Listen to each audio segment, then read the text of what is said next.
What up, ladies and gentlemen? This is your boy, Walt Beezy, the founder of Thunder or Blunder Wrestling, and also the YouTube channel Thunder or Blunder. We're about to do something we haven't done in quite some time, and that's try out a product. Something that's been around for a very, very long time, but I haven't had this probably 15 years, and I really don't have much of a memory at all about what this is about, and we're about to see exactly what it's all about. We're about to find out if it's Thunder or Blunder. Oh. Walt Beezy.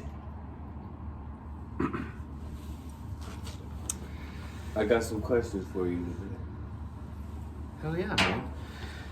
You know, I've done interviews for Thunder or Blunder before the wrestling promotion got going, and that was always really fun. But it's been a little while since I've been interviewed.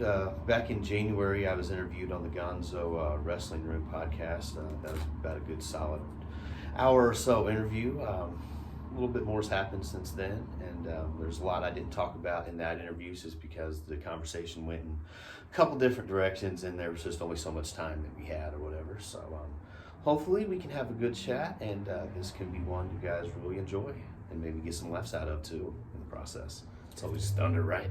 All right, let's get down to this old school Thunder or Blunder reaction before we delve into this interview.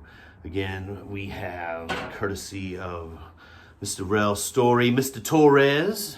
Mr. Jimmy Torres. Yes, sir. We have the Everclear. Something I haven't had in about 15 years. I have absolutely almost no memory at all whatsoever about what this is all about. So, about to find out, and we're going to have an emphatic stamp if it's Thunder or Blunder from your boy, Walt Beezy.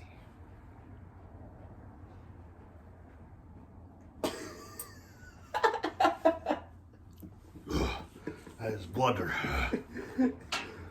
Straight Blunder. Can't even talk. This is awful. My first question. That's like a punishment drink, bro. I know it's powerful, so like it's like the ultimate Thunder on the straight, but on taste, it's a Sub-Zero Blunder. Blunder! Still can't even talk. It felt like sand going down my throat, and it felt like a bird, man. Like it's like something you put in a car or something, man. Like, what the fuck is this shit?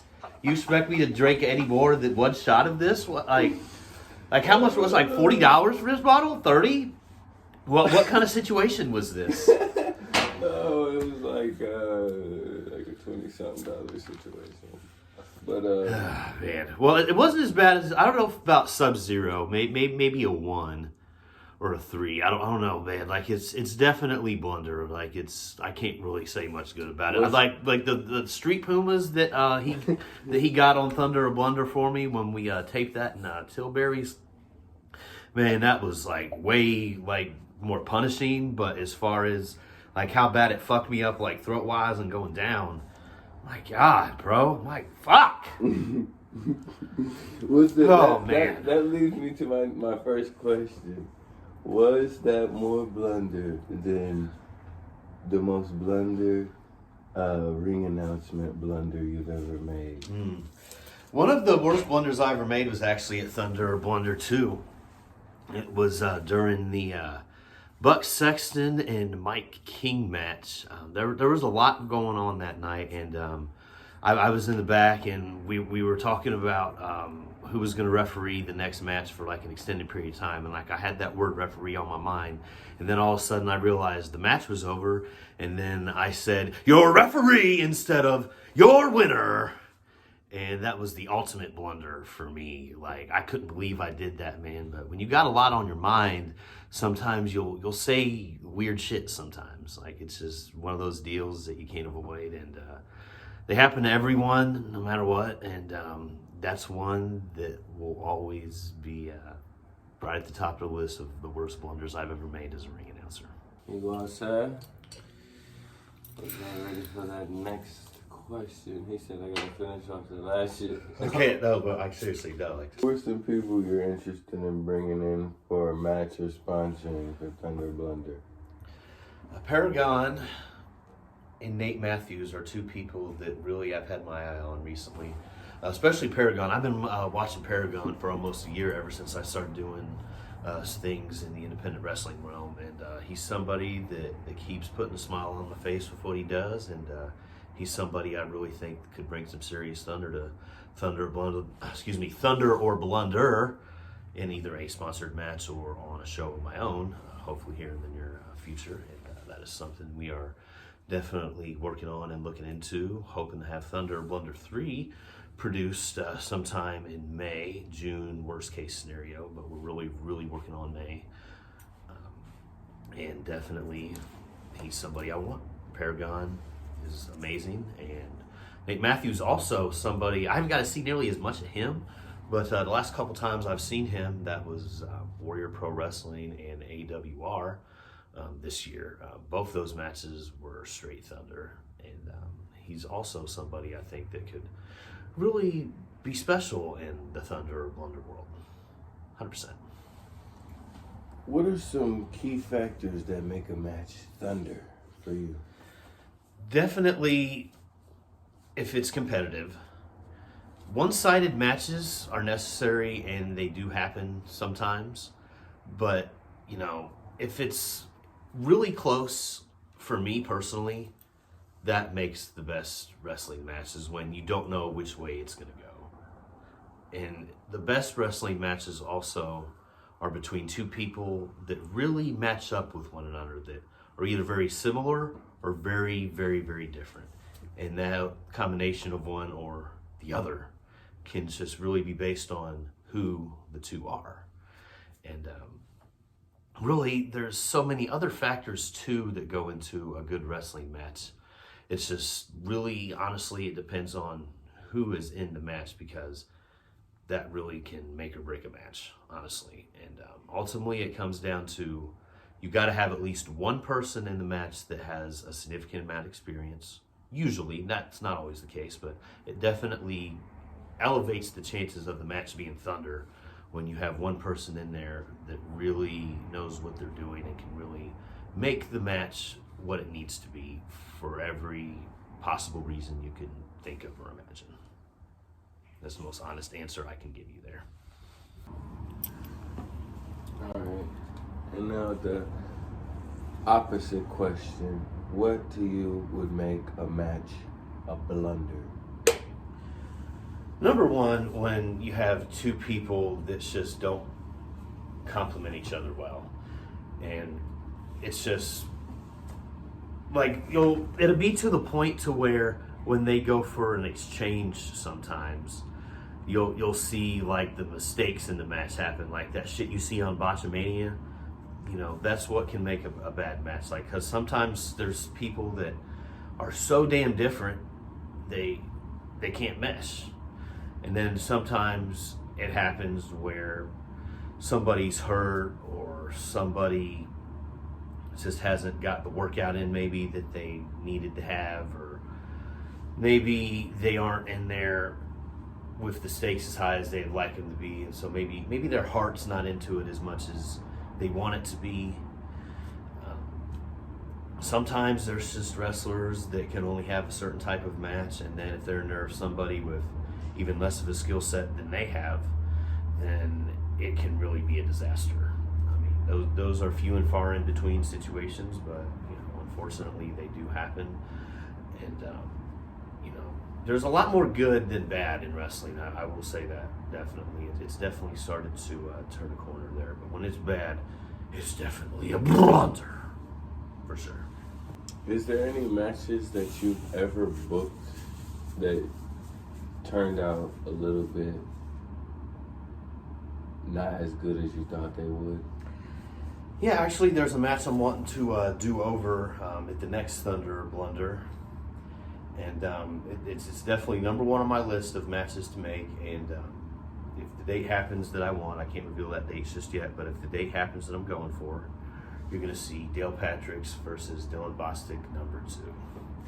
Dale Patrick's actually had to wrestle earlier in the day before that match. It was at Seeger Mania, actually.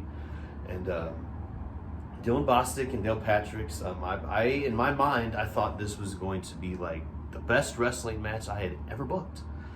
And unfortunately, it wasn't. The show got started late. The guys, they thought they were going to have a little bit more time to, get ready. And it wasn't exactly what they either of them wanted it to be.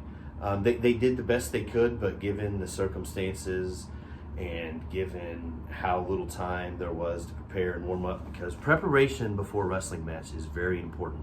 You got to stretch. You got to, get your mind right. You got to get in that zone, because like every time you go in there for a wrestling match, it can be a very dangerous situation, and it takes sometimes 45 minutes to an hour of like real preparation for some people. Some people take less than others. Some don't really need much at all. Some need a lot more than others, and especially if you're going to wrestle multiple times, that takes much more time. But unfortunately, Dale's just he was sore. He didn't have enough time to warm up and get ready for the match. And Dylan, it had been he had a little bit longer of a drive than he thought, and he too thought he was going to be a little bit later on the card to get ready and get warmed up. And they went out there and they really brought their all in that match. But unfortunately, there was interference in that match, and that it cut the match off early, and so that we weren't able to get a decisive winner. Bret Havoc cost Dale Patrick's that match. That was also going to be on that also happened on the same show. Bret Havoc actually wrestled Dale Patrick's later in the evening, and he came out there to soften him up.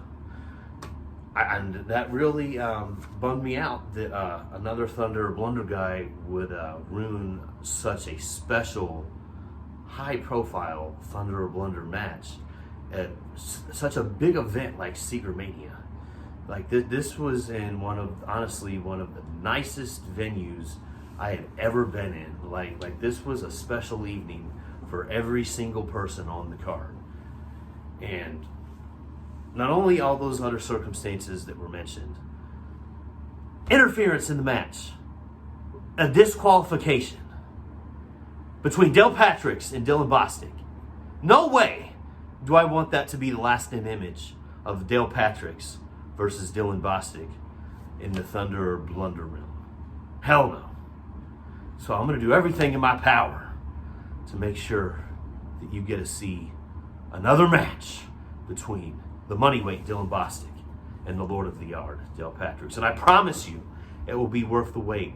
And once it does happen, and once that bell rings, this time, you're going to see a battle of two of the best professional wrestlers to ever come out of the state of Indiana.